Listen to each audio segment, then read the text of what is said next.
It's a delight to see many familiar faces and many familiar names here, and also some new ones. For the benefit of the latter, you are joining us at Policy Horizons Canada, which is the Government of Canada's Centre for Strategic Foresight. We're delighted that many other departments are also engaged in foresight in their respective domains, and that many of you are doing that and are joining us also in the Federal Foresight Network. La prospective, ce n'est pas de la prédiction. Foresight is not prediction. It is not modeling. Instead, it's the disciplined exploration of what may happen and what may be required in the future. One of the terms that many of us are using when thinking about that is the term resilience.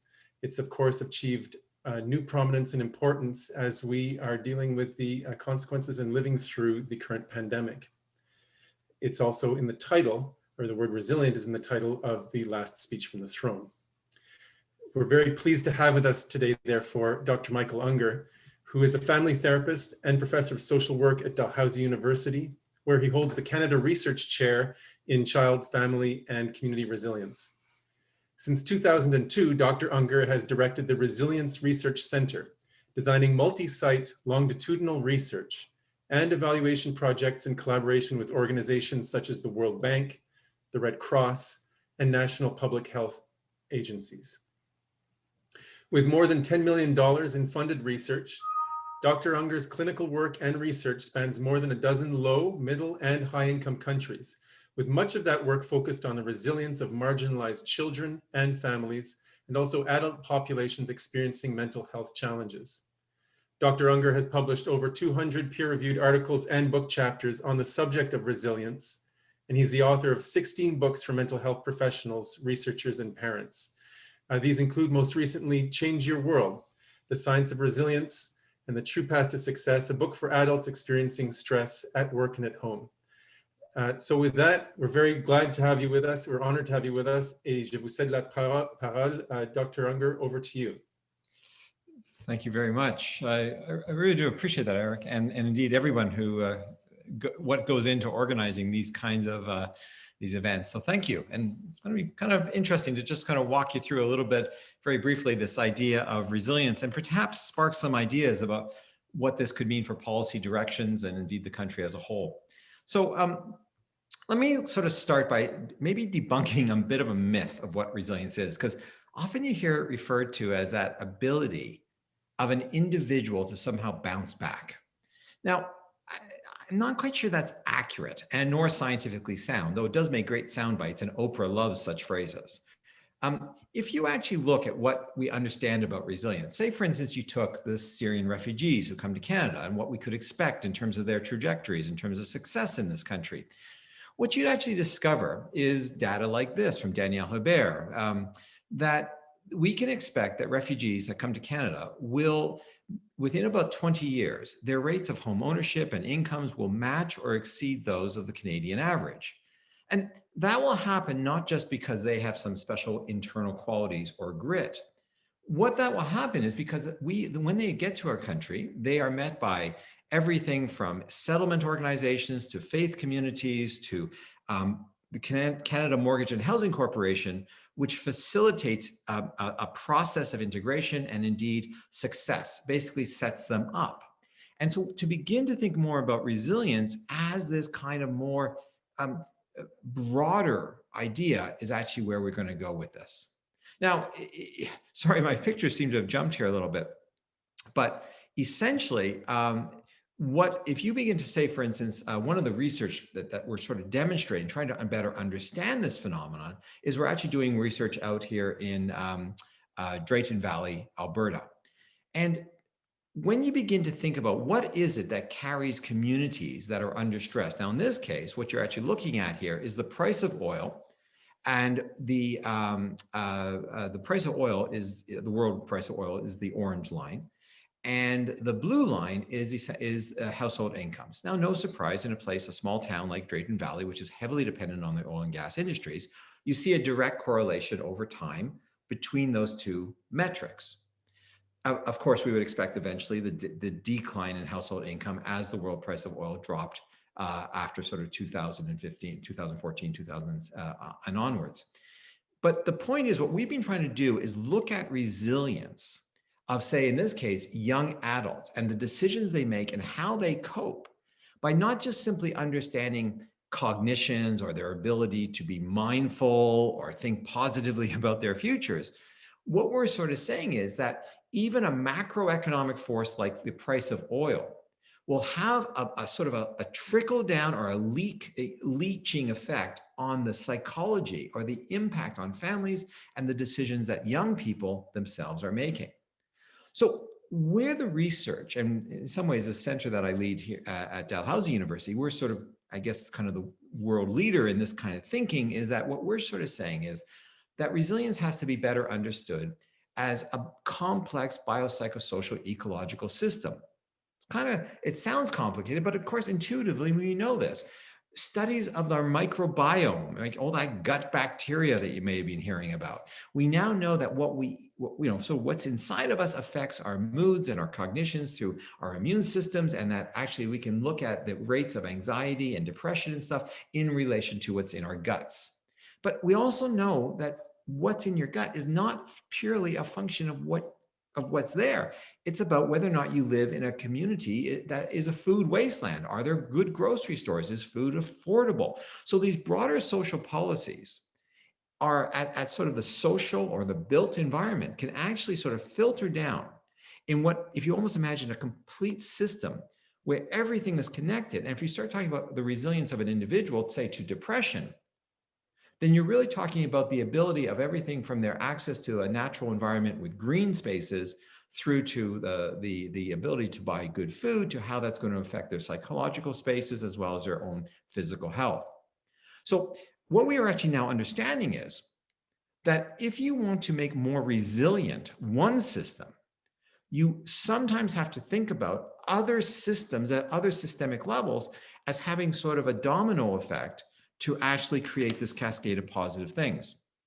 So basically then, what is exactly resilience? Well, look, it's definitely not, in a sense, this. It's, John Kabat-Zinn, who was putting Buddhist monks into fMRI machines and scanning their brains for neuroplasticity, brilliant work. And yes, he says, you can't stop the waves, but you can learn to surf. But from a policy point of view, let's not forget that it's easier to learn to surf if you also have a surfboard, a coach, and a lifeguard. So what we're understanding from the science point of view is that we really, if people were going to look somehow like this in the workplace, then, or maybe a Buddhist monk even sort of thing, we're going to have to be thinking more broadly. For instance, as I understand it, when the federal government made a decision to relocate, I forget which department, they moved into one of the new complexes outside of Ottawa, and they didn't build enough parking spots, which caused, when you relocated, what was it, 8,000? I mean, someone must know this story. And they relocated thousands of employees to this new facility.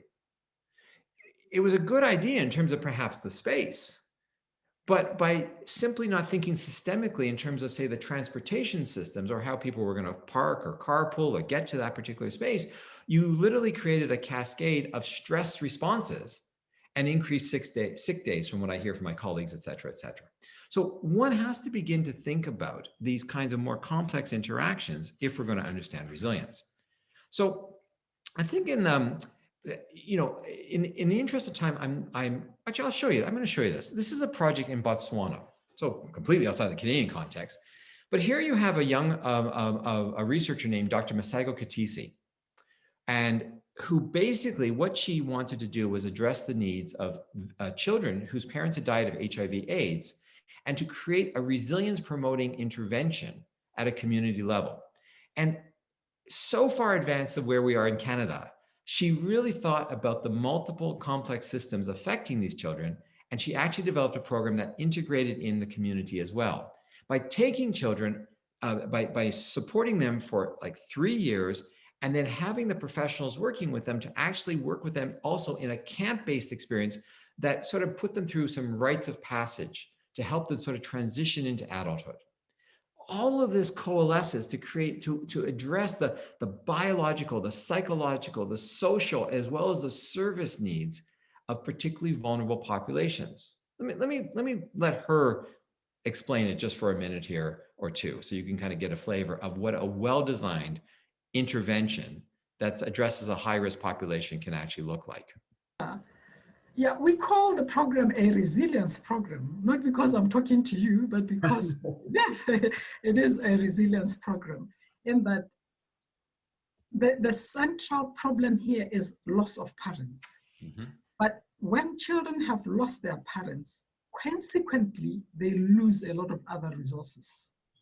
So what the program does is it helps rebuild those resources. First of all, to build the capacity of the child themselves, to check in, what is it inside me? What is it I'm going through? How can I use resources around me to help me? And then what do I lack? What resources are available that I can link with, that can support me throughout this experience? So what the program does, therefore, is, number one, according to what the community came up with, is that it uses cultural resources of working together as teams. So young people in the olden times and in some communities today would be taken out for initiation to be trained as a group. So what the program does is it gathers those young people as groups to say, come. And for the first time, they camp in the wilderness, and they are given a platform where for the first time they can share their experiences of loss together in a team, which is what the community recommended. So I'm going to pause there. That whole video is available online, by the way, and there's a free manual called What Works that we produced as a center. But what Masago is basically saying is that the community advised that these children needed an opportunity to work in groups in a culturally relevant way, to get services that were matched to their needs, given their high vulnerability, given that their parents had both passed away. And what we're beginning to understand from a resilience point of view is, as we think more across multiple systems, then I know that we tend to think about person and the environment and they're interacting, and we always sort of want to emphasize the person, but actually what we're really understanding now, the science on this, is that the environment around us, including policy, is incredibly important to resilience. I mean, just take something like the pandemic right now. The efficacy of those vaccines is being reported only on the biological, but we know that efficacy of vaccine has very little to do with just the biology of the testing that's being done in the field trials. It's also going to be whether or not people take it. And that is ultimately a question of service delivery models, healthcare systems, healthcare funding, not to mention faith in our scientists, as well as, of course, faith in our other institutions like the press and everything else reporting accurate facts. So look, I'm going to suggest that resilience is more than just a bouncing back, but instead that where there's a context of significant adversity, it's our ability to navigate or to find all those sort of psychological, social, cultural, physical resources we need to do well, and our capacity to navigate or to negotiate, to get what we need in culturally meaningful ways. Now, I know that's a long definition, but it's just two basic concepts. We need to be able to navigate to make our way to what we need and get those things that we need in ways that actually make sense to us and our communities. So when in Botswana, you have a bunch of very vulnerable kids, and Masago, Dr. Katisi says, we want to help these kids, she provides them a culturally relevant resource. And it actually works. Good outcomes, kids heal, they stay connected, and they show less burden on the multiple systems that would otherwise have to care for them. So there are patterns to this. And while I don't have time to go into depth, what I wanted to say, and if you want to read more and Change Your World, there's a whole book on these basic patterns. But let me just sort of highlight that what we see is good initiatives, whether programs or policies that promote resilience, tend to repeat the same patterns. They provide people with structure, accountability. They promote intimate relationships of some sort. They provide networks of supportive relationships to people. They offer people an opportunity to construct a powerful identity inside their communities or their social structures. They have a sense of control given to them. They have a sense of belonging. They feel like there's social justice given to them. They get their basic needs met. It somehow addresses their physical well-being. And indeed, it gives them some sort of financial stability. And indeed, it also gives them then ultimately some positive thinking. Now, if I might, no one intervention is going to sort of do all of this. But when we actually review promoting initiatives, whether at a community level, like in Drayton Valley, when they're trying to, now they're trying to understand in the complexity of having an economy that's going up and down and boom and bust, how do you intervene in that case and diversify some of that infrastructure or that economic dependency on a resource, one single resource, so that you can actually carry that community forward as we, let's face it, over the next sort of generation, move slowly away from a carbon-based energy sources. If you begin to think about that, we're going to not just be able to think about, just on an individual child or young person, getting them to get a slightly different education. We're going to have to be thinking about those systems at the community level, at the political level, at the economic level as well. And that is actually the exciting new initiatives. When we begin to think about resilience, we're beginning to think about, if you want to basically help a very vulnerable, in this case, a very vulnerable community, you're going to have to be thinking about all these different factors. And the intervention, is it actually affecting those things? So let me just give you another way of perhaps thinking about it. It gets a little complicated, but there's this kind of notion, if you thought about resilience as either low resilience or high resilience, meaning you have a lot of resources, or rich resources around you. And then what people do is they either choose to, in a very tough situation, they'll choose antisocial behaviors like drinking, drugs, delinquent behaviors, et cetera, or they'll choose pro-social behaviors. And of course, I think what you're often trying to do, if you kind of think about it, is you're trying to either, you're trying to give people the resources that they need in socially desirable ways. So you're trying to move people, say, who are, dependent on criminal lifestyle, say, to, you're giving them a more socially desirable access to financial capital, family stability, powerful identities, education, et cetera, right? So that's one way that you're kind of moving people. And you can kind of see that, right? This is the Commons in Halifax. And if I might, the Commons in Halifax had a real problem with crime. There was a lot of sort of attacks and this type of thing back about a decade or so ago. And then in preparation for the Canada Games, they put in this ice skating oval and crime dropped. Because what it did was, rather than, they could have just come in with policing, which would have been a really kind of oppressive, to certain marginalized groups especially, a very oppressive intervention. But by putting in a recreational space that brings in as many as 7,000 people a week onto the skating rink, you activate the commons and you actually address crime through the social gaze. I know they weren't thinking of that, but the end result was that this oval, as a recreational space, solved the crime problem, which was mounting in that very same space. So we can also talk about simply that, you can move a community from feeling very like they have very few resources to encouraging a much higher notion of resources as well in their lives, or bringing them, by adding resources into their lives. Let me give you another sort of simple example of this in action. So St. Mary's is a school, primary to grade 9 just in the suburbs of Saskatoon. And principally their population that they serve is largely Indigenous children and families, of course, and recent immigrants to Canada.